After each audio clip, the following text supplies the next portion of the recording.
22 अगस्त को नेता प्रतिपक्ष राहुल गांधी जी ने एक नया फॉल्स नैरेटिव इस देश में खड़ा करने का प्रयास करा है। वो कहते हैं smash the patriarchy. I am all for it, लेकिन मैं ये पूछना चाहती हूं राहुल गांधी जी से कि क्या आप स्मैश द पेट्रियार्की का नारा केवल पुणे के स्टेज तक सीमित रखते हैं, and you continue to shelter political patriarchy within your own Congress party?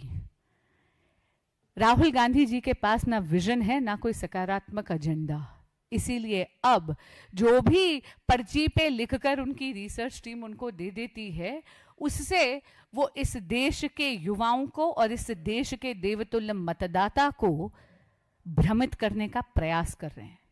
आइए जरा ट्रैक रिकॉर्ड देखते हैं। Let's look at the report card of the Congress party, क्योंकि अगर पेट्रियार्की स्मैश करनी है तो फिर ये तो कांग्रेस पार्टी से ही शुरुआत करनी चाहिए ना राहुल गांधी जी को। 22 अगस्त को उन्होंने पुणे के मंच पर यह बयान दिया और 10 दिन पहले खुद राहुल गांधी जी संदीप दीक्षित के साथ एक बहुत ही ओछे मजाक में शिरकत करते हैं एक महिला प्रधानमंत्री के खिलाफ, और वो भी हमारे एक मित्र देश इटली की जो सिटिंग प्राइम मिनिस्टर है Meloni ji. It was almost like you were overhearing boys talking in a locker room.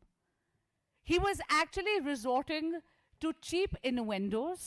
He was resorting to sensationalism for nothing but traction on social media. देश के नेता प्रतिपक्ष को यह शोभा नहीं देता। ऐसा लगता है कि अब नेता प्रतिपक्ष राहुल गांधी केवल और केवल मीम्स और रील वैल्यू के लिए ही बयान देते हैं। I want to call out the hypocrisy of Shri Rahul Gandhi as well as his Congress party. कुछ चंद उदाहरण आपके सामने रखना चाहूंगी क्योंकि लिस्ट बहुत लंबी है। सबसे पहले बात करते हैं, जब हमारी मंडी की सांसद कंगना रनौत जी को टिकट मिली थी तो कांग्रेस पार्टी की ही एक महिला नेता सुप्रिया श्रीनेत जी के सोशल मीडिया अकाउंट से इतनी अभद्र टिप्पणी उन पर करी गई। आप सबको याद होगा, रेट पूछा गया था, याद है आपको? रेट पूछा गया था, लेकिन उस पर राहुल गांधी जी ने तब तो किसी के लिए कुछ नहीं कहा, चुप्पी साध ली। यहां तक कि मैंने व्यक्तिगत तौर पर जाकर इस अभद्रता के खिलाफ कंप्लेंट दी थी। फिर हम बात करते हैं अप्रैल 2024 की। रणदीप सुरजेवाला जी कांग्रेस पार्टी के बहुत कद्दावर नेता है, हरियाणा की पृष्ठभूमि से आते हैं, और उन्होंने कैथल की एक रैली में हमारी तत्कालीन भारतीय जनता पार्टी की उपाध्यक्ष और हमारी मथुरा की सिटिंग एमपी हेमा मालिनी जी के खिलाफ क्या अब अशोभनीय टिप्पणी करी थी। यहां तक कि उस पर ईसी को कार्रवाई करते हुए उनको कैंपेन से बैन करना पड़ा था 48 घंटे के लिए। लेकिन फिर राहुल गांधी जी, कोई स्मैशिंग ऑफ पेट्रियार्की नहीं हुई, कोई ऐसा आपके यहां से बयान नहीं आया। उन्होंने तो बस पुनः मौन साध लिया था। अधीर रंजन चौधरी जी की बात करती हूं। भारत की पहली ट्राइबल महिला राष्ट्रपति को उन्होंने राष्ट्रपत्नी कह के संबोधित करा, लेकिन कांग्रेस के शीर्ष नेतृत्व ने पुनः मौन साध लिया। कमलनाथ जी, जो मध्य प्रदेश के सिटिंग चीफ मिनिस्टर थे, 2020 की बात कर रही हूं, उन्होंने भारतीय जनता पार्टी की एक महिला कैंडिडेट को आइटम कह के संबोधित करा। राहुल गांधी जी, तब आप कहां थे? Why were you not smashing patriarchy then? तब आप उपदेश क्यों नहीं दे रहे थे? करा क्या? ईसी को उन्हें स्टार कैंपेनर्स की लिस्ट से हटाना पड़ा। यही नहीं, एनसीडब्ल्यू ने भी उन पर कार्रवाई करी। मित्रों, लेकिन सबसे ज्यादा आत्मा को कचोटने वाला अगर बयान है तो वो केआर रमेश कुमार जी का है, जिन्होंने कर्नाटक की विधानसभा में ये कह दिया, if rape is inevitable then a woman should lie down and enjoy it. Congress के सभी विधायक और स्पीकर समेत सब इस अभद्रता पर हंस रहे थे। राहुल गांधी जी, तब आपने मौन क्यों साध लिया था? और इस smashing the patriarchy nothing but political rhetoric for you? मैं पूछना चाहती हूं, ये तो आप ही की पार्टी की, कांग्रेस पार्टी की चार्जशीट मैंने पढ़कर सुनाई है, मौन क्यों साधे हुए थे? वैसे तो इस देश के देवतुल्य मतदाता ने कांग्रेस पार्टी और राहुल गांधी जी के नेतृत्व को बार बार नकारा है चुनावों में, लेकिन फिर भी कर्नाटक और हिमाचल प्रदेश में तो कांग्रेस पार्टी की सरकार है। मैं पूछना चाहती हूं आज आपके माध्यम से, Rahul Gandhi ji, if you want to smash the patriarchy, why is there not a single woman minister in the cabinet of Karnataka or in Himachal Pradesh? Karnataka और हिमाचल प्रदेश की कांग्रेस की सरकारों में एक भी महिला मंत्री आपने नहीं बनाई हैं। क्यों? क्योंकि महिला सशक्तिकरण कांग्रेस पार्टी और राहुल गांधी जी के लिए केवल और केवल एक चुनावी जुमला बनकर रह गया है। अगर वो महिला सशक्तिकरण की बात पर अमल करना चाहते तो नारी शक्ति वंदन अधिनियम का पुरजोर मुखालफत नहीं करते। आपको याद होगा, नरेंद्र मोदी जी की सरकार 33% आरक्षण महिलाओं के लिए विधानसभा और लोकसभा में लेकर आई है नारी शक्ति वंदन अधिनियम के तहत। कांग्रेस पार्टी ने क्या किया? लाल बटन दबाकर ये निश्चित करा कि ये विधेयक सदन के पटल पर गिर जाए। राहुल गांधी जी महिलाओं की भूमिका केवल और केवल मतदाता के रूप में मतदान केंद्र तक सीमित करना ही चाहते हैं। वो नहीं चाहते कि भारत की बेटी भारत की भाग्य विधाता बने। वो नहीं चाहते कि भारत की बेटी भारत के नीति निर्माण में अपना योगदान दे। और यही नहीं, मनुस्मृति माइंडसेट की बात करते हैं। मैं पूछना चाहती हूं राहुल गांधी जी, बड़ी सिलेक्टिव आउटरीच कर रहे हैं। सर्वधर्म संभाव सिखाता है हमारा संविधान, वो संविधान जो राहुल गांधी जी झलकाते जरूर है लेकिन खोलकर कभी उसको पढ़ने की जहमत नहीं करते। Why the selective outrage? Why have you targeted only one community in India? आपका ये स्मैशिंग ऑफ पेट्रियार्की रिलीजन का रंग देखकर बदल क्यों जाता है?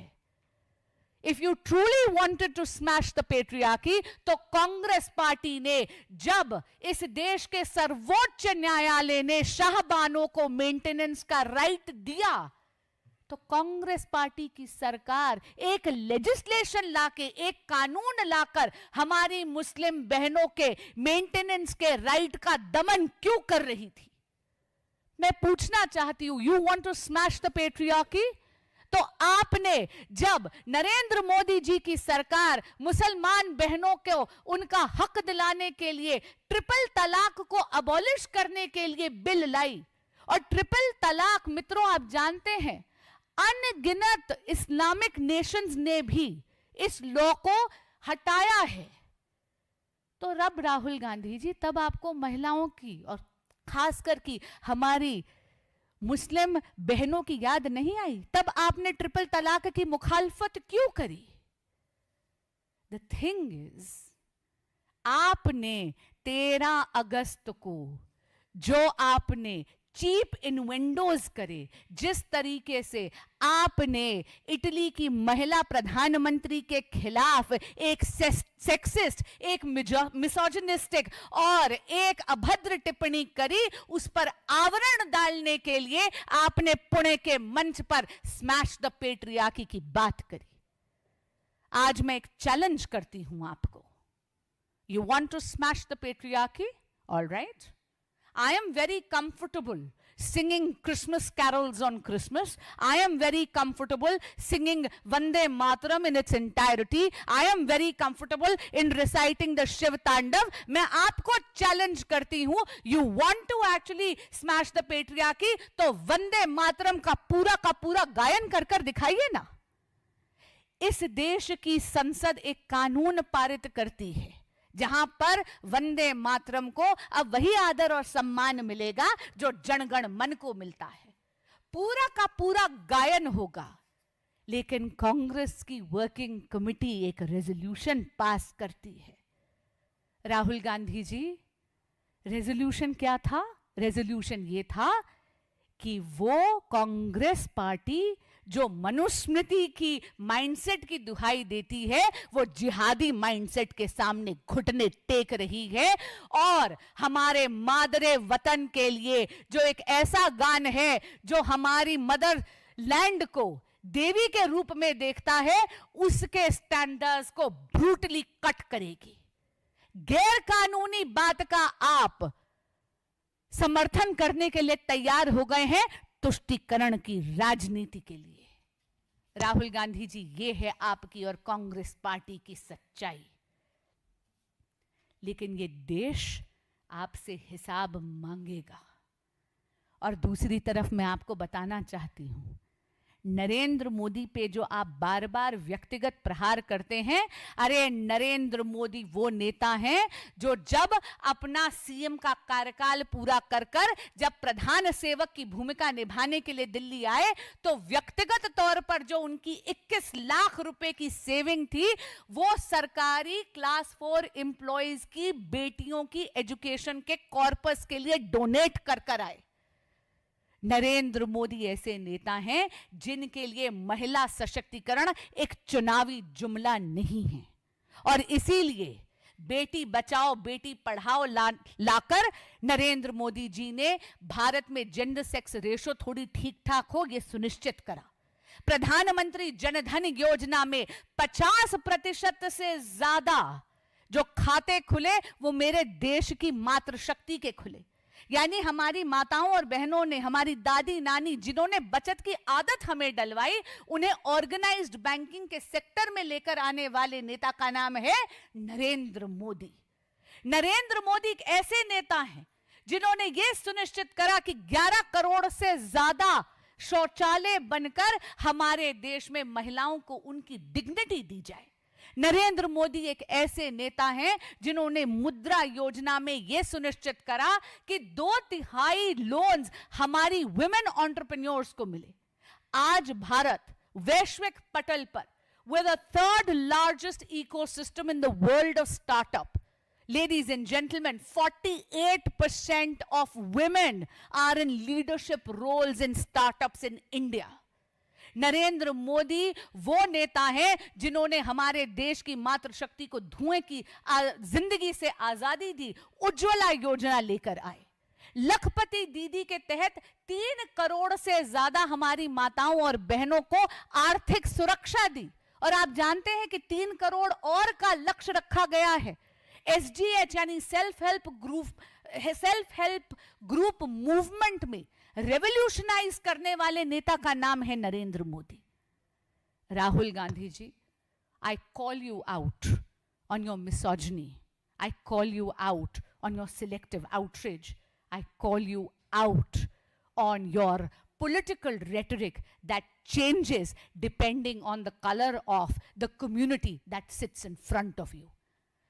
This nation deserves a better leader of the opposition. किसी भी लोकतंत्र में नेता प्रतिपक्ष की बहुत अहम भूमिका होती है। भारत को एक बेहतर नेता प्रतिपक्ष की आवश्यकता है।